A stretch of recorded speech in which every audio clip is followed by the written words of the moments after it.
I would like to pay tribute to the companies that came forward and risked the initial taking the leap and saying we're going to get certified, FSC certified.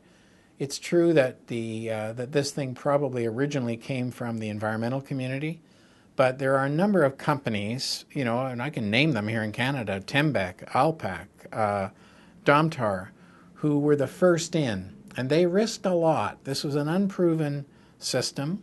They judged that they would be better positioned. Their customers, might be a competitive advantage for them to be much more environmentally sound in the way they did forestry. I believe the leaders of those companies wanted to do it right.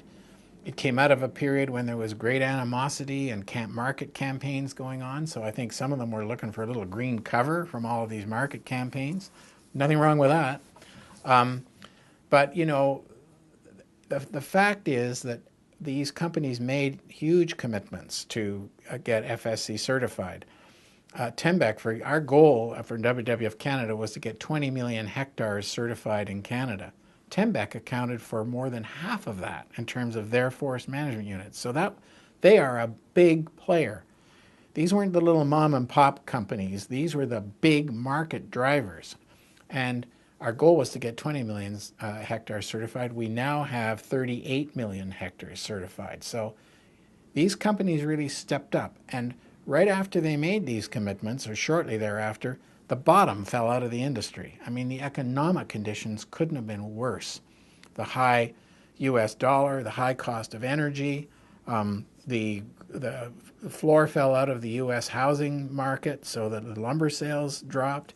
I mean, they really suffered a huge, and they were laying people off and closing mills, and yet throughout that period, they kept up and maintained their environmental commitments and continued to get their forest management units certified to the FSC standard. And that's a story that has not been told.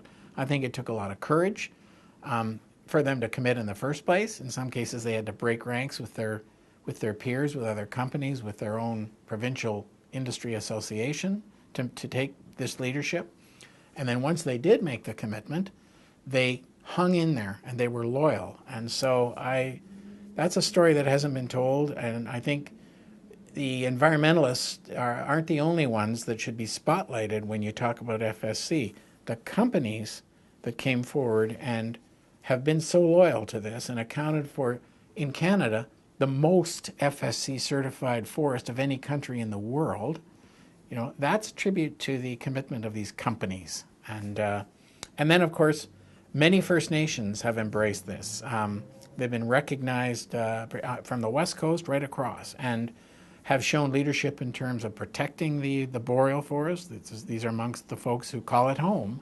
And so there's been this leadership from the environmental community, from First Nations, and from industry, which has really been quite extraordinary.